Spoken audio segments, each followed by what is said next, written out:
Nós louvamos a Deus pela noite que Ele nos concedeu, pelo dia de ontem também, apesar das lutas, mas estamos aqui nesse dia de preparação. Nós damos as boas-vindas aos nossos irmãos que já estão aqui conosco, nossa irmã Gero, nosso irmão Netinho, nosso irmão presbítero Fabrício. Como é que está a saúde hoje aí, mano? Mandei umas mensagens ontem, mas... mandei uma última mensagem ontem à noite, mas acho que o presbítero já estava dormindo.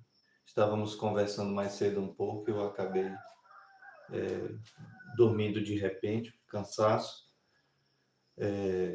me tomou e eu apaguei. Quando acordei mais tarde, mandei uma mensagem, mas aí eu percebi que muito provavelmente o presbítero já estava também repousando, dormindo, mas vi lá no grupo que foi rápido o atendimento. Agradeci a Deus e voltei a dormir. Nós vamos, meus irmãos, também nosso irmão Gibson aqui com a gente. Deus abençoe a vida de nosso irmão. Todos os demais, Josi também chegando por aqui, todos os demais irmãos e amigos que estão chegando. Nós louvamos a Deus pela presença de todos nesse dia de preparação. Eu não estou usando o microfone aqui, nessa distância em que estou, mas como está silencioso ainda aqui, eu quero imaginar que os irmãos me ouvem bem nesse momento. Nós vamos orar ao nosso Deus para a gente poder retomar aqui o versículo 25. É a terceira vez que nós vamos utilizar aqui o versículo 25, tá bom? Com o que Cristo começa a falar aqui a respeito da preocupação, tá certo? Começa lá atrás, naquele medo exagerado das coisas, especialmente do futuro, e vai crescendo em nós, traz angústia ao coração, é revelada essa angústia no momento em que nos deparamos com os problemas, e eles nos levam a preocupações, a estarmos preocupados, estamos nos ocupando a mente e o coração antes do tempo, com coisas que ainda não aconteceram, e a tendência de estarmos preocupados com algo que a gente nem sabe se vai acontecer. Aí começa o que a gente percebe, e a gente vai comentar hoje rapidinho, sobre a descoberta da falta de controle da vida. E isso vai gradando, vai crescendo na gente, no ser humano. A gente, eu digo o ser humano. Esse medo que vai para a angústia, que é distribuído aí nas preocupações que nós temos. E ele vai crescendo para uma ansiedade, migra para um desespero, e por aí vai. Tá certo, irmãos? Ontem também eu falei aqui para vocês sobre alguns tipos de pessoas, e provavelmente em algum momento o que a gente está conversando aqui nessas manhãs vai chegar a algum tipo dos quais a gente relacionou. Não, eu não quis traçar perfil de ninguém, mas eu tomei assim formas de pensamento do homem que são comuns na sociedade, começando por aquele extremo do ateu, aquele que não é que ele não acredita que Deus não exista, ele só nega, ele apenas nega essa existência. Falamos do agnóstico, que faz uma meia-culpa em relação a esse pecado. E aí demos um salto para o outro lado, sem que a gente tivesse necessidade, não há necessidade de que a gente fale de outros modos aqui, mas estou falando dos principais. Há aqueles, e eu terminei no terceiro exemplo, de um mar gigantesco de pessoas que se reputam cristãs, seja de qual matiz histórica ou mais recente seja, desde o romanismo ao pentecostalismo, ao evangelicalismo, as as seitas Amish que ainda temos, seja os unitarianos, seja de qual matiz, com bastante aspas, seja o cristianismo, a gente percebe também um mar infinito de seres humanos nessa mesma condição, até chegarmos em um outro lado completo, que são os discípulos. E esse corte dos discípulos e a multidão está no começo do capítulo 5, que faz parte desse texto também, tá certo? Nós estamos, para situar quem ainda não sabe do que é que eu estou falando, nós estamos nessas últimas semanas tratando do Sermão do Monte, tá? Na verdade, já são várias semanas que estamos fazendo isso, mas há sempre tempo de você pegar do começo. Está aqui no canal as lives gravadas, estão aqui no canal as lives gravadas, então você pode pegar lá do comecinho a introdução que demos, capítulo 5, verso 1, e chegar a esse ponto aqui em que estamos, no capítulo 6, verso 25. Essa é a terceira vez que a gente vai usar o verso 25, para que a gente tome aqui o que precisamos ter diante de nós para prosseguirmos, tá bom? Com os argumentos de nosso Senhor Jesus Cristo, os exemplos que ele vai dar, tá bom? E tudo que ele tem a dizer aí, até o verso 34, antes da gente passar para o capítulo 7, o Sermão da Montanha. É um texto escrito, geralmente ele é completo na versão que Mateus nos oferece, nos capítulos 5, 6 e 7 do Evangelho de Mateus, tá bom? O presbítero aqui agradece as orações de todos, que possamos continuar orando para que o Senhor restaure a saúde de nosso irmão. Também Júlio está aqui com a gente, agora cedo. Pedimos aí aos demais que estão em casa, né, talvez ouvindo por uma só tela, que deixem aqui ligado também na live. Nós temos um número maior aqui do que os participantes do chat, então já sabemos que alguns irmãos já estão aí ligados na live, e a gente agradece aí, meus irmãos, a presença de todos, tá bom? Quanto a nós, que nos entendemos como discípulos de Cristo, é nosso dever mesmo, ao acordarmos, ou aqueles que adaptaram, né, seu horário de acordar para a glória de Deus, estão conseguindo, apesar das demais atividades do dia, estão aqui conosco cedinho para participar ao vivo da live. Hoje, dia de preparação, a gente tenta rebuscar aqui algumas coisas da semana e acrescentar quando for o caso, tá bom? Isso, presbítero, é por isso que eu estou aqui enfatizando, para que continuemos em oração pela recuperação do nosso irmão. Ele está avisando aqui, ainda está se recuperando, e logo, logo, em breve, Deus devolverá a saúde do nosso irmão na medida necessária para que ele volte às suas atividades normais.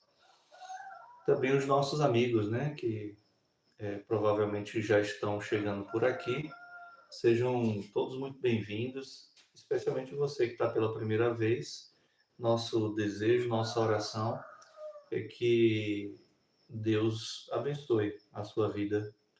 O que desejamos para nós é exatamente o que desejamos também para você, nosso amigo, irmão, sua família, sua casa, tá bom? Deus se sirva em abençoar todos nós nesse dia de preparação, nos levando a deixarmos tudo em devida ordem hoje. As nossas irmãs aí deixando o almoço de amanhã já preparado, né? Como foi ordenado na palavra do Senhor, dia de preparação é para isso, para que a gente não tenha que se envolver com coisas do dia a dia, no dia do Senhor, a fim de que, de fato, a gente descanse um pouco e a gente trabalhe no reino do Senhor com outras atividades que somos impedidos de fazer normalmente nos demais dias, nos 6 dias de trabalho. Tá bom, meus irmãos? Vamos orar e aí a gente vem para o texto para que a gente possa prosseguir aquilo que eu já comecei a falar e vou falar um pouquinho mais do recorte que Cristo faz dos discípulos e a multidão. Uma das primeiras mensagens aqui, uma das primeiras reflexões que fizemos foi exatamente isso. Foi perguntar se você é multidão ou se você pertence aos discípulos, porque Jesus, ele está falando aqui preocupado, o Sermão do Monte é dirigido para aqueles que pertencem a Cristo, tá bom? E já tem convicção disso. Então, a maioria esmagadora, né? A maioria, de fato, vultosa, volumosa, não está nessa condição. Alguns estão, mas ainda não têm a convicção disso. Outros não estão, mas estarão em algum momento, por causa da eleição, tá bom? E existe a possibilidade, sim, de um número muito grande não compreender, não aceitar o que está aqui, porque é a palavra de Deus, e de fato não entender que isso seja certamente o remédio para a vida de todo homem e mulher, na presença de Deus, tá bom? Vamos orar? Te damos graças, ó Pai querido, por esses momentos preciosos que temos passado no final da madrugada, antecedendo o nascer do sol.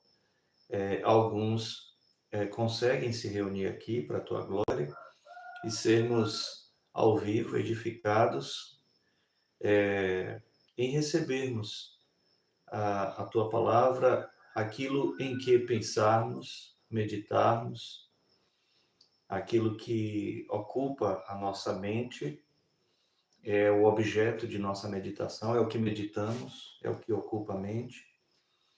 Nós te louvamos também porque temos tido o cuidado desta igreja para com todos nós, que através do ministério pastoral, com muita alegria, nos tem sido diariamente, já há um bom tempo, ofertada essa orientação para aqueles que estão amadurecendo a vida cristã, para aqueles que estão nascendo agora, para aqueles que estão no início, portanto, de sua carreira cristã.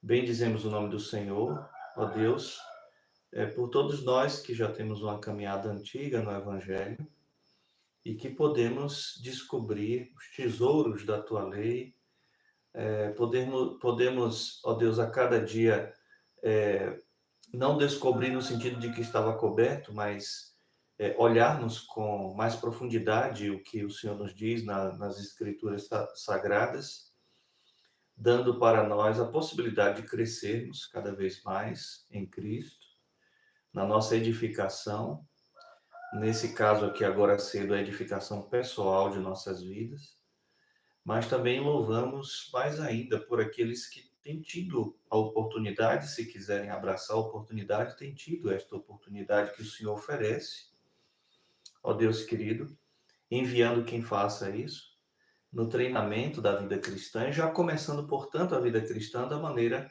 melhor possível.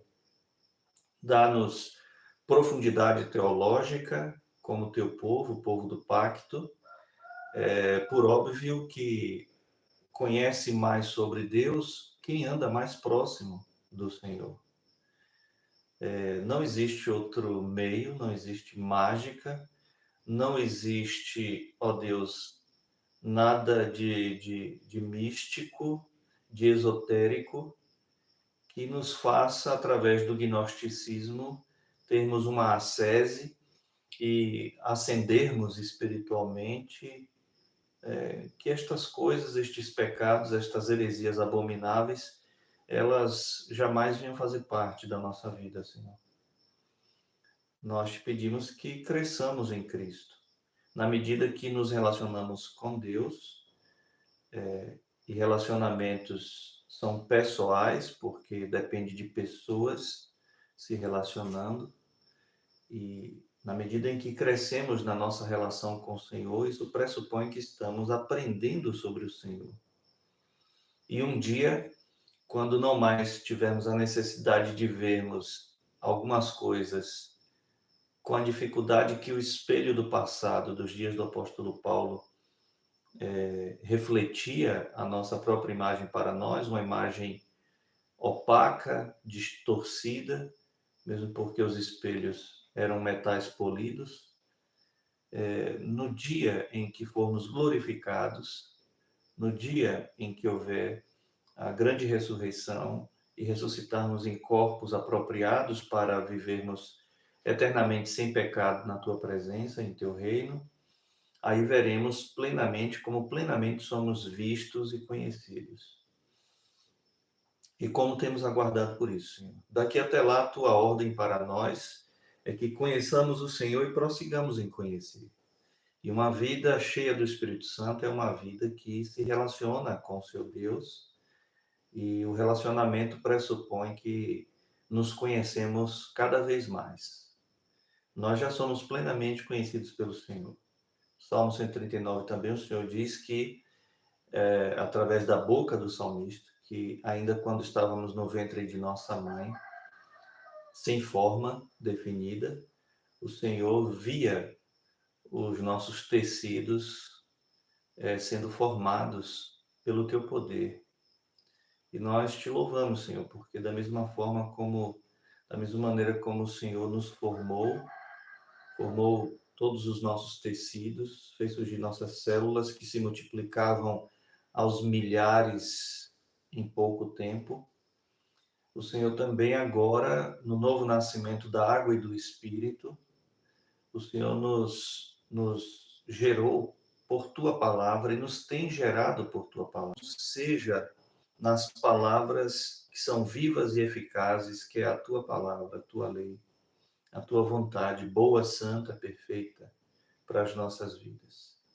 Então, opera isso aqui, nesse gabinete pastoral, todas as manhãs, quando temos que lidar com os reveses da vida, quando temos que nos sentirmos de fato colocados, pressionados contra a parede,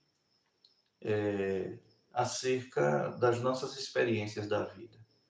Esperamos que todos aqueles que se encontram com medos incontroláveis, angustiados, preocupados de maneira exacerbada, ansiosos, aqueles que estão se sentindo desesperados, que hoje eles encontrem esperança em Cristo para suas almas, para sua vida, e seja dissipado da mente e do coração o medo, seja dissipado da mente e do coração, seja dissipada a angústia, a preocupação exacerbada, da qual falaremos há pouco, que seja dissipado do coração, Senhor, toda ansiedade, que haja fim para o desespero de alguns, pelo menos. Nós estaremos contentes mais do que já estamos em Cristo, felizes, alegres no Senhor, na medida em que sabemos da possibilidade de que a Tua Palavra, trazida aqui com fidelidade e amor para outras pessoas, possa, nesse dia também, trazer paz a alguns corações. Nós por tudo te louvamos e assim te bendizemos no nome de Cristo, Senhor nosso. Amém. A gente sabe que muita gente, né, uma grande quantidade de pessoas, fidelizam ouvir alguém hoje em dia na internet, porque passa uma áurea de sucesso, um cenário fantástico, cheio de luzes. A gente está na era dos coaches, e no meio evangelical isso tá bastante também, tá certo? No mundo católico tem também, só que não parece, mas tem, tá certo? E os nossos amigos e irmãos católicos romanos, ele tem praticado isso há mais dias. Começou lá com o padre Marcelo Rossi, e aí vem, né? Tem o padre Fábio de Mello, ele tinha, ou tem ainda na Rede Vida, um programinha muito bacana. Ele é uma pessoa muito decente, né? Não tem como não gostar do padre Fábio de Mello.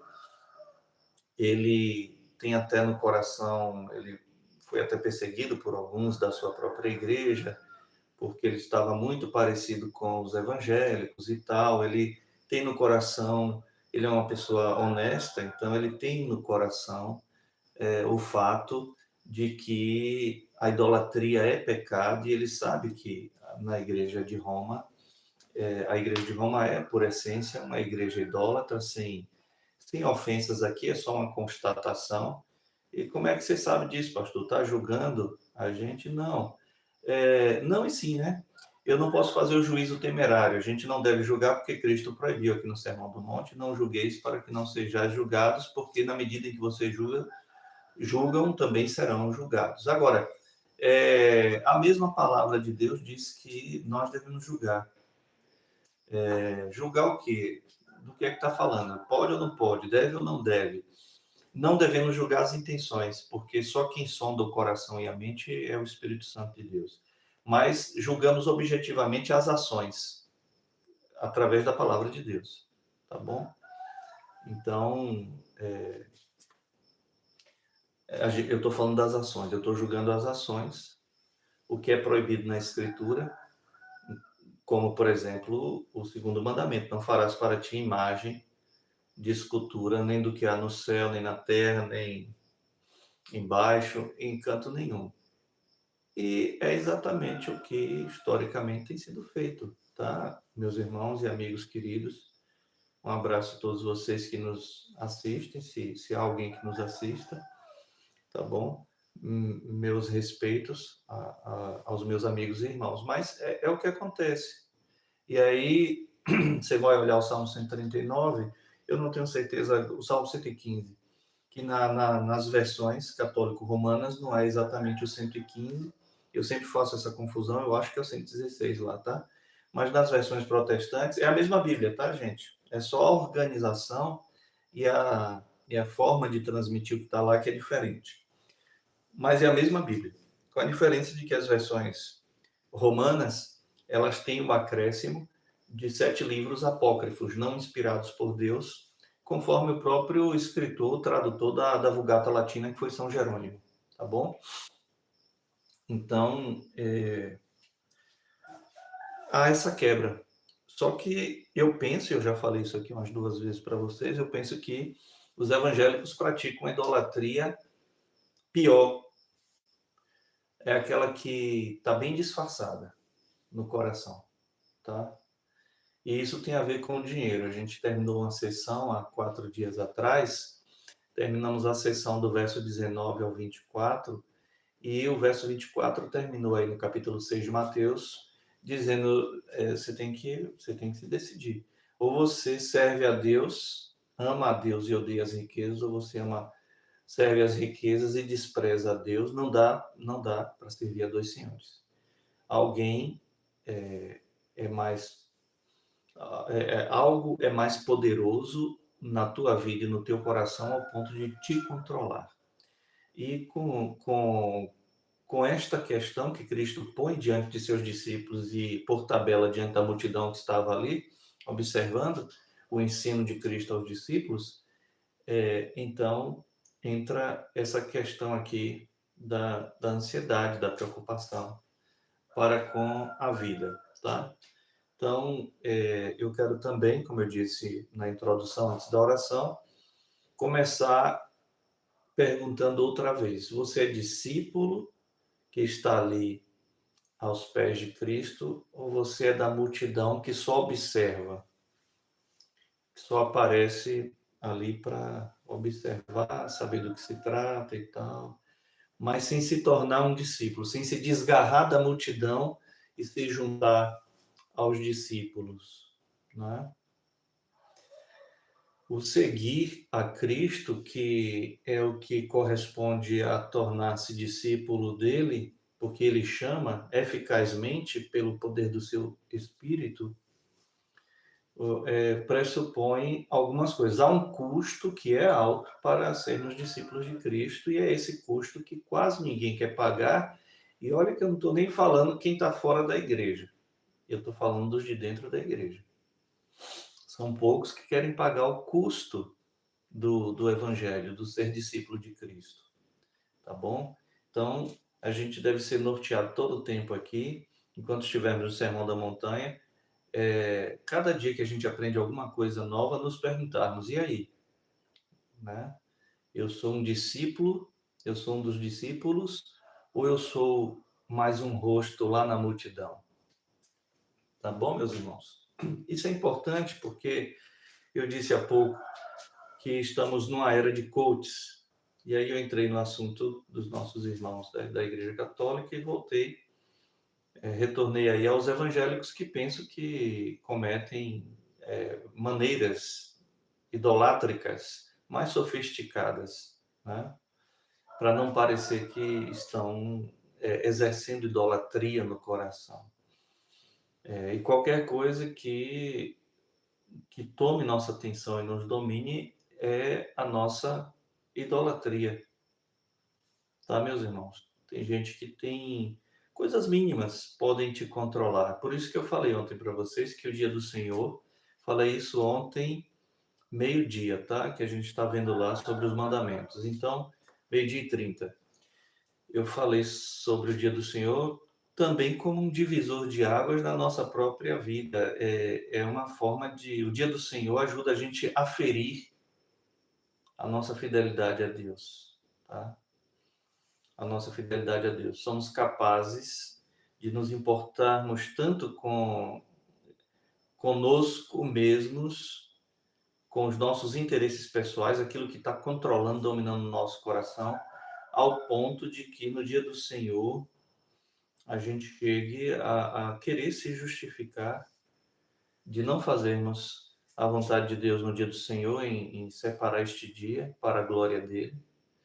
É de uma maneira tal que a gente consegue dissimular bem, né? E o problema é que se a gente criar essa ilusão de que conseguimos realmente driblar a realidade, essa realidade, de servirmos a outras coisas e menos a Deus,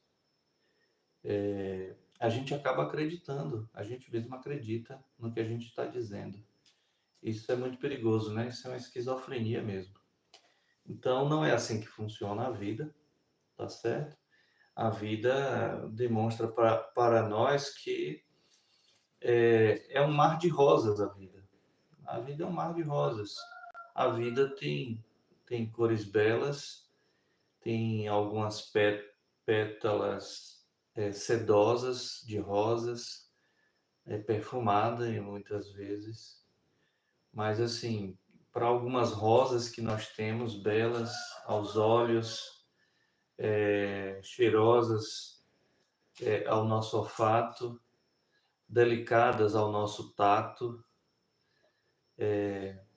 o mar de rosas tem espinhos, muitos espinhos. Tem muito mais espinhos do que rosas nesse momento, tá bom? Por enquanto. Então a vida, sim, é um mar de rosas. É uma maravilha. A vida é um mar de rosas. E toda hora você sente uma espetada, tá bom? Agora, como é que a gente vai reagir é que é a questão, tá bom? Então, verso 25, irmãos, eu estou ali consegui abrir ali, lá está mais confortável para que eu leia do que aqui na Bíblia física, né? Vou ler aqui na Bíblia Online. Diz assim o verso 25 na NVT que eu tenho aqui. Por isso eu lhes digo que não se preocupem com a vida diária, a gente já falou um pouquinho disso, se terão o suficiente para comer, beber ou vestir. A vida não é mais que comida e o corpo não é mais que roupa. A NAA, a NVI, a ARA, a corrigida, as versões que nós temos em português são sempre versões, quase todas elas boas, tá certo? E como a gente tem esse privilégio, na nossa língua temos várias versões, então adquira várias versões, tá? Quem quiser dicas de versões bíblicas, eu falei outro dia da Bíblia da Igreja de Roma. A melhor tradução em português é a Bíblia Jerusalém. Já alguns evangélicos já compraram por indicação minha. Alguns católicos que não conheciam essa Bíblia deles já compraram, leem, né? Eu tenho pelo menos umas 3 pessoas amigas aqui na cidade que comprou, né? Uma comprou por indicação direta minha, outras já compraram porque souberam por uma evangélica que também comprou, que o pastor indicou aquela Bíblia, e outra pessoa católica romana indicou para uma terceira que me falou: pastor, estou lendo, estou amando esse texto, obrigado, né? Nossa amiga comum me indicou, dizendo que foi o senhor que indicou essa Bíblia que nós temos e eu não sabia. Pois é, uma maravilha, muito boa a versão, tá certo? A questão dos coaches que eu falava para vocês é que colocam um modelo, né? E geralmente é assim, é sempre um modelo de sucesso. Você não vai ver uma pessoa com milhares de visualizações aqui no YouTube que não esboce um estilo de vida ali, naquele quadro do celular, naquele quadro do YouTube, aquele recortezinho ali. Você não sabe o que é que tem aqui desse lado, você não sabe o que é que tem aqui desse lado, nem aqui embaixo, você não sabe o que tem aqui. Você está vendo aqui, você está me vendo aqui. E as pessoas que demonstram aquele sucesso, elas sabem, elas têm a habilidade de tocar no pior que há em nós, no pior que há em nós, que é a ambição, que é, poxa, eu me vejo nessa pessoa, eu queria ser realizado como essa pessoa. Essa é a propaganda dos coaches. Eu estou muito preocupado porque há uma geração de adultos infantilizados que seguem coaches, e são muitos, mas olha, é uma horda incontável. São milhares, milhões de pessoas seguem coaches hoje em dia, incluindo coaches que faz ali uma síntese da vida do mundo com a suposta vida evangélica, por exemplo, tá certo?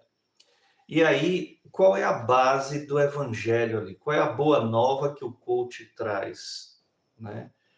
O sucesso pessoal dele, se é que tem, porque não tem como a gente conferir, é difícil a gente averiguar, tá certo? E normalmente há um padrão, né? Que é dizer que veio do nada e que lutou, e que se ele lutou e chegou a ser o que é, você também pode. A vida não é assim, gente. Por favor, não sejam infantis. Não sejam infantis. E aí ele vai dizer por que você pode chegar. Porque, segundo ele, ele chegou àquele suposto sucesso por mérito próprio.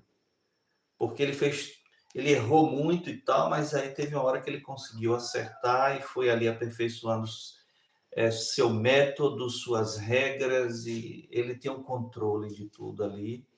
E se você assumir o controle de sua vida, aí está a desgraça. Aí está a desgraça. Talvez alguns que estão me ouvindo aqui agora, e o bom de não termos nenhum compromisso com esse tipo de coisa é que eu posso ter poucas visualizações por pessoas sérias.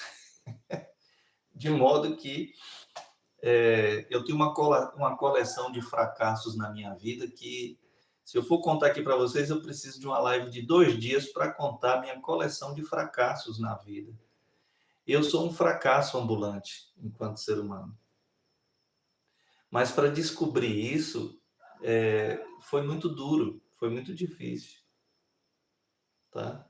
Muito duro e muito difícil para saber que eu tentar ter nas minhas mãos o controle da minha vida estava me levando para o inferno, estava me levando sempre para as tragédias, para as angústias, para os medos pavorosos, para a ansiedade, né? Ataque de pânico, eu acho que eu me lembro, eu nunca tive, mas porque eu tenho uma formação sólida no cristianismo desde meu nascimento. Mas, assim, ansiedade beirando quase o desespero, também nunca tive assim, uma crise de desespero incontrolável, nunca passei por isso, não sei exatamente como que é, a não ser estudando psicologia, tive que aprender sobre estas coisas que a gente tem conversado aqui, tá certo?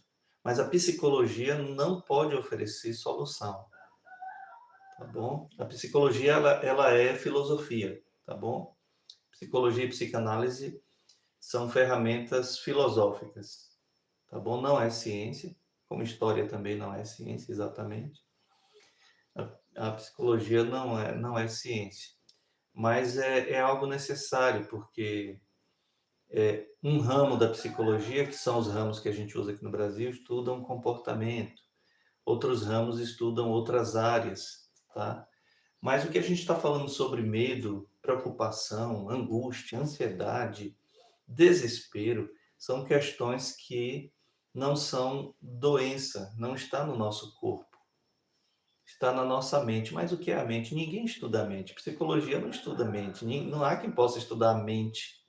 Quem estuda a mente do homem é Deus que fez o homem, tá certo? Só a teologia pode chegar próximo de dizer algo, de propor algo, tá bom? A gente tem neurociência, a gente tem a parte médica, a parte de medicina, psiquiatras que Deus deixou no mundo para ajudar a gente, como é que está funcionando minha cabecinha. Mas mente, consciência, estas coisas não. A gente vai filosofar sobre elas, tá? Que é o caso da psicanálise e da psicologia, mas por ser apenas uma filosofia, ou várias filosofias, porque não existe psicologia, existem psicologias, tá? No singular sempre a gente vai errar, porque não existe psicologia, existem psicologias e os psicólogos, eles não se concordam, tá bom? Tem quase 300 escolas de psicologias no mundo, né? Escolas não é lugar onde você vai aprender. Escolas são linhas de pensamento, tá? Quando eu falar escolas aqui, são linhas de pensamento. Mas todos nós, seres humanos, temos a experiência de fracassos. Por quê? Porque a gente já nasce crendo na nossa autonomia. Autonomia. Esse foi o projeto de Satanás, através da serpente, conversando com Eva. Foi isso que Deus disse, né? E ali ele torce o que Deus disse para poder estabelecer os termos do diálogo. E tendo estabelecido os termos do diálogo, ele dá uma conclusão diferente do que Deus deu de conclusão para o caso daquela única regra simples ser quebrada por parte do ser humano. Não coma no dia que comer, certamente morrerás. Muito simples, tá bom? E aí a conclusão de Satanás foi a partir de uma acusação. Ele disse para você não comer porque ele sabe que quando você comer você vai ser igual a ele. Portanto, coma que você não vai morrer. E ali Eva se sentiu seduzida por querer ser igual a Deus. Não foi uma questão mais apenas, tão somente, de comer ou não comer um fruto que, pelo relato, parece que era um fruto vistoso, cheiroso, que fazia com que a gente enchesse a boca d'água. Tá certo? O problema não era o fruto, foi a ordem. Não faça, é só isso, não faça. Tá? E aí surgiu a autonomia, a suposta autonomia humana, quando o homem ele no exercício pleno do seu livre-arbítrio, antes de estar escravizado à vontade, à sua própria vontade, a escravidão da vontade, Martinho Lutero, o ser humano, homem e mulher, decidiram comer, desobedecer a Deus, porque eles queriam autonomia, eles queriam a independência de Deus, de tal modo que eles seriam iguais a Deus. Esse é o problema, esse tem sido o problema. E eu temo por essa horda de pessoas, adultos infantilizados, que tem coaches na sua vida, tem aqueles pastores famosos na sua vida, né? Nós temos um pastor muito conhecido, muito famoso no Brasil, pastor Silas Malafaia. E qual é a corrente teológica herética do Silas Malafaia? As riquezas. Ele serve a Mamon, né? Tanto é que a teologia dele é a teologia da prosperidade. Tem uma Bíblia editada por ele, na editora dele, que é uma Bíblia de sucesso financeiro, né? O guru dele é uma das maiores vozes da prosperidade no mundo evangelical. Não lembro se é o Mike Murdock, alguém assim, que ele já trouxe algumas vezes aqui no Brasil e que é o mentor dele nessa questão. E, de fato, o pastor Silas é um pastor multimilionário, né? E vive da aposentadoria das pessoas simples, do trabalho honesto de muitos. Então, tem um problema em um pastor ser multimilionário? Tem, irmãos, tem. Tem sim, tá bom? Tem sim. Isso depõe contra a pregação do Evangelho, a genuína pregação do Evangelho, tá bom? Então, quando a gente percebe que não temos o controle da vida da gente nas próprias mãos, aí a gente começa a fazer aquele levantamento, né? Poxa, há tantos anos eu deveria ter chegado em tal lugar, como eu não cheguei, minha vida é uma droga. Poxa, eu tinha aquela opção de ir morar em outro lugar, eu tinha aquela opção de um outro emprego, eu tinha uma opção assim, assim, assim, assim. Deixei passar as oportunidades e agora aí começa o medo com o futuro, a preocupação com o amanhã, a angústia, a falta de esperança, o desespero, a ansiedade e não dorme. A psicologia é boa como diagnóstico, né? Como eu disse para vocês, eu tive que estudar um bom tempo por causa da formação. Não em psicologia. Formação em teologia, a gente estuda no seminário psicologia, as psicologias. E a gente sabe de alguns sintomas que o psicólogo vai diagnosticar. E ele está certo. Olha, você está tendo insônia. Isso é ansiedade. Olha, você está tendo refluxo que você não tinha. Isso é ansiedade. Olha, você está tendo bruxismo. Está acabando com os dentes. Bruxismo, você não... E aí vai levantando. Todos isso são sintomas que apontam ou não. Não quer dizer que todo mundo tem refluxo é porque está ansioso. Tem bruxismo porque está ansioso. Tem menino que tem bruxismo porque está cheio de verme. Então, a gente não pode pegar aqui, e esse é o problema da ciência. A ciência, ela quando nasceu de cristãos, ela nasceu para conhecer melhor o mundo que Deus criou e nos ordenou que conhecêssemos bem a obra da criação. Enquanto andava nessa direção, na direção da glória de Deus, as ciências estava indo bem. Mas aí entrou uma suposta noção de que o que há é o que a gente vê, toca, sente, cheira, e que as ciências tinham que dar um salto, e nesse salto que as ciências deram, deixando Deus de fora, a ciência passou a ter um entendimento comum entre todas elas, de que as ciências é para que tenha domínio sobre certa área. Inclusive, isso é falado assim. Eu sei que não é falado refletidamente, né? Irrefletidamente, mas até nas aulas, nas faculdades, os professores falam assim, né? Essa ciência aqui que a gente está estudando, tá, é para dominar essa área e tal. Não, não, Deus não divide a glória dele. Glória aí é domínio, tá, irmãos? Deus não divide a glória dele com ninguém. Deus domina sobre céus e terra, ele criou todas as coisas. A Bíblia ensina a ciência, pastor? Não, mas os princípios da boa ciência é a Bíblia que ensina.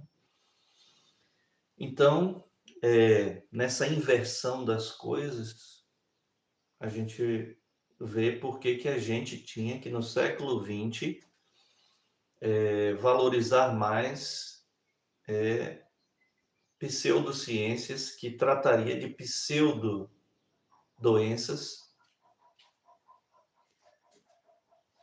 E veja que as grandes pesquisas, né, nessa área, elas são financiadas por grandes laboratórios do mundo que vamos lançar essa moda aqui, que é para a gente fazer aqui uns farmacos, uns produtos farmacêuticos que a gente no dia a dia chama de remédio, mas remédio para o que não é doença. A literatura médica diz que doença está no tecido humano, é alguma alteração do corpo, é somático. Não, mas são doenças psicossomáticas. Bom, se a gente tem algum problema que caminha nessa direção, a gente precisa de um psiquiatra, de um médico, tá? A gente precisa de um médico, porque aconselhamento a gente tem na palavra de Deus, meus irmãos, tá bom? Aconselhamento nós temos na palavra de Deus.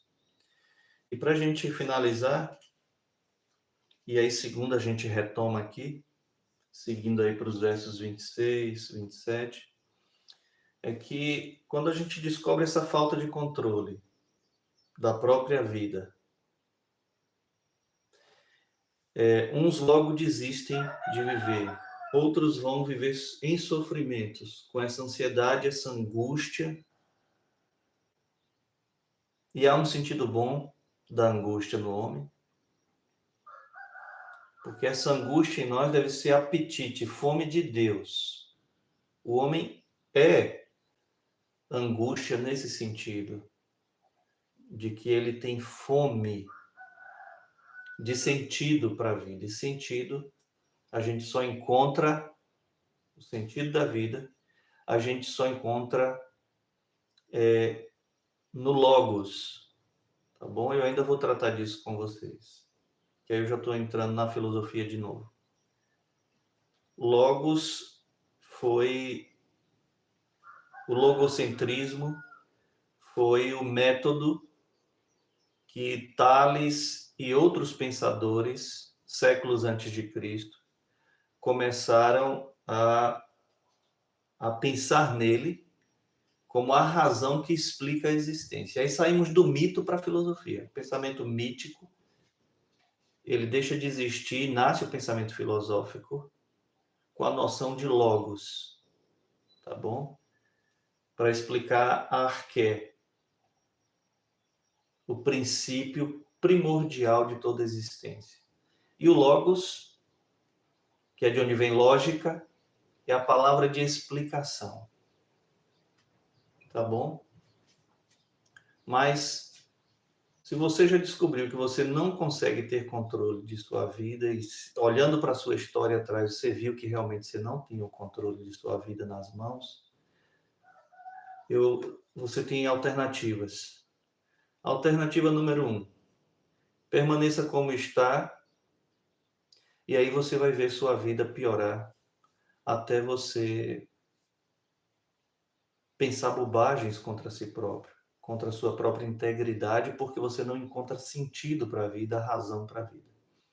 A segunda alternativa do homem é entender que a nossa vida precisa de controle para controlar nosso medo exagerado, nossa angústia exagerada, nossa preocupação com o amanhã exagerada, para controlar nossa ansiedade, para controlar nosso desespero.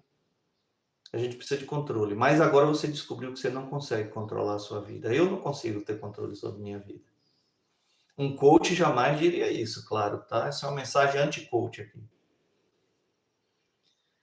Mas tem um que pode, deseja e tem todo o direito de ter o controle sobre sua vida. É aquele que te deu a vida. É aquele que te criou conforme a imagem e a semelhança dele. É aquele que é o teu Deus, você querendo ou não. Você negando ou não. Você acreditando na ilusão de que não pode precisar se há algum Deus ou não. Esse único Deus vivo e verdadeiro, que é o autor da nossa vida, que nos criou conforme a graça e a bondade dele,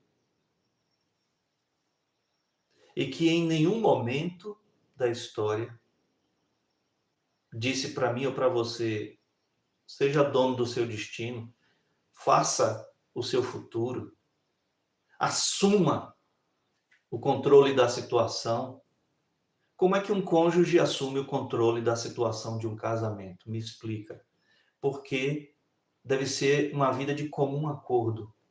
Homem e mulher devem estar em comum acordo para o sucesso do casamento. Como é que alguém vai assumir? Como é que uma das partes envolvidas vai assumir o controle daquilo? A gente precisa de Cristo para fazer isso. A gente precisa de Cristo, que ele venha e assuma hoje, imediatamente. Agora. Você tem o dever consigo mesmo, consigo mesma, de suplicar: Senhor, me aceite. Faça morada na minha vida. Me receba como tua, me receba como teu servo, tua serva. Seja o Senhor da minha vida. Controle a minha vida. E aí você vai descobrir que tudo que aconteceu de errado, segundo a sua visão sobre sua própria vida, é porque você não tinha o controle que achava que poderia ter. Mas que Deus te conduziu até agora, até esse momento. Tudo foi construído lá atrás, inclusive os fracassos que te levam ao medo exagerado hoje, que te leva à preocupação exagerada, à angústia, à ansiedade, ao desespero. Tudo isso aconteceu para um momento da tua história. Tudo isso foi a correnteza te arrastando para esse único lugar, que é o único lugar onde vai sair toda aquela água comigo. Esse único lugar por onde passamos ali é o caminho que a gente precisa encontrar. Aquele ponto ali estreito, aquele caminho estreito, por onde a gente deve começar a andar por ele, passar por ele. Ele é a verdade que nos ensina que, sendo a verdade, as demais alternativas são falsidades, são cópias imperfeitas. E esse caminho que a gente deve começar agora de manhã, andar por ele, tomando consciência do que é a verdade, é ele quem nos leva à vida de novo. Essa é a mensagem do Evangelho. Tá bom? E não tem nenhum problema aqui nos comentários a gente tentar discutir isso por outras abordagens. Porque nós estamos bem certos, nós sabemos em quem temos crido. E estamos certos, absolutamente certos, convictos de que Ele é poderoso. E Ele tem muito para fazer na vida, na sua vida. Eu estou falando com você nesse momento. Ele tem tudo para fazer na sua vida ser diferente. Começando por expulsar do seu coração o medo incontrolável, expulsar agora do seu coração, se você pedir para ele, a angústia, a preocupação exacerbada com algo que nem aconteceu, a gente nem sabe se vai acontecer, o mal que a gente está esperando amanhã. Você já está hoje em cólicas, sofrendo. essa ansiedade que está te devorando, esse desespero. Troque o desespero, a falta da esperança, pela esperança, que está no caminho, na verdade e na vida que é Cristo, o Logos eterno, a palavra de poder de Deus que se fez carne e habitou entre nós e revelou a glória de Deus para nós. A Ele seja toda a glória na nossa vida. Vamos orar, meus irmãos? Deixem aqui, hoje é sabadão, vão escrevendo aí nos comentários, não aqui agora, pode deixar para daqui a pouco, essa live vai virar um vídeo, e aí você pode tomar do começo, fazer suas anotações, veja de ontem a de anteontem. Anteontem a gente começou essa nova minissérie aqui, tá bom? Então, veja anteontem, ontem. Fôlego de Vida é o nome dessa minissérie aqui, baseada em Mateus 6, de 25 a 34, tá bom? Eu não vou ficar fazendo propaganda de mim, o pastor não vai ficar fazendo propaganda de si mesmo. Importa que Cristo apareça. O bom é que não tivesse nem meu rosto, mas quando a gente fala com a thumb, com a capa aqui, sem que você veja quem está falando, as pessoas não se interessam muito para visualizar. Então, eu tive que fazer as lives assim ao vivo, tete a tete. Eu poderia falar da minha coleção de fracassos e insucessos, para mostrar para vocês por que eu consigo articular com certo grau de honestidade com vocês o que eu estou falando. Mas eu não vou fazer isso porque eu estaria fazendo propaganda de mim mesmo. E o que queremos é apresentar Cristo a você. A solução, pastor? Porque assim, se eu souber que, se eu chegar à consciência daqui a pouco de que não tem solução, eu já estou com tudo preparado aqui para beber aquele veneno. Estou com tudo preparado aqui para detonar aquela arma aqui, debaixo do meu queixo. Está tudo pronto aqui, pastor, para que eu salte ali do viaduto. Então me diga, por favor, tem solução para mim? Tem. É Cristo. É Cristo. Vamos orar? Senhor, te damos graças por esse dia que vai surgir, dia de preparação, em que muitos aqui tomarão a decisão agora de ajeitar a vida o restante desse dia, para que amanhã busque estar numa igreja que sirva o Senhor, de fato, de verdade, sem histerias, sem falsas promessas, sem falsos profetas contando histórias e não pregando a palavra de Deus. O Senhor já nos ensina na história da igreja qual é a marca da verdadeira igreja, uma que onde o ministro leia a palavra, explique adequadamente a palavra e aplique para a nossa vida. Uma igreja onde os ministros têm consciência dos sacramentos e os aplica de maneira correta. Uma igreja onde há uma disciplina amorosa, bíblica acontecendo. São as marcas da verdadeira igreja local. E te pedimos que o Senhor não deixe os eleitos que estão ouvindo aqui nessa manhã enganados e chegando em qualquer lugar que pareça que tenha um nome de igreja, mas não são. Estamos numa era, Senhor, de milhares, centenas de milhares de sinagogas do diabo sobre a terra. Livra o teu remanescente, Senhor, do fermento dos fariseus. Nós pedimos que a tua boa mão e a tua graça esteja sobre todos nós, sobre todo o teu remanescente, que nesses últimos instantes do mundo, esses últimos momentos que estamos vivendo, da vida como conhecemos hoje, nós alcancemos aquele dia do Senhor em segurança, em segurança. Mesmo que peregrinando sobre os montes e pelos vales, mas sempre na luz. Nós por tudo rendemos graças ao teu nome. Te bendizemos, no nome do Senhor Jesus Cristo, aquele por meio de quem todas as coisas foram feitas e sem ele, nada do que foi feito se fez. Em ti, ó Pai querido, em tua mão poderosa, porque é no Senhor que nós vivemos, existimos e nos movemos.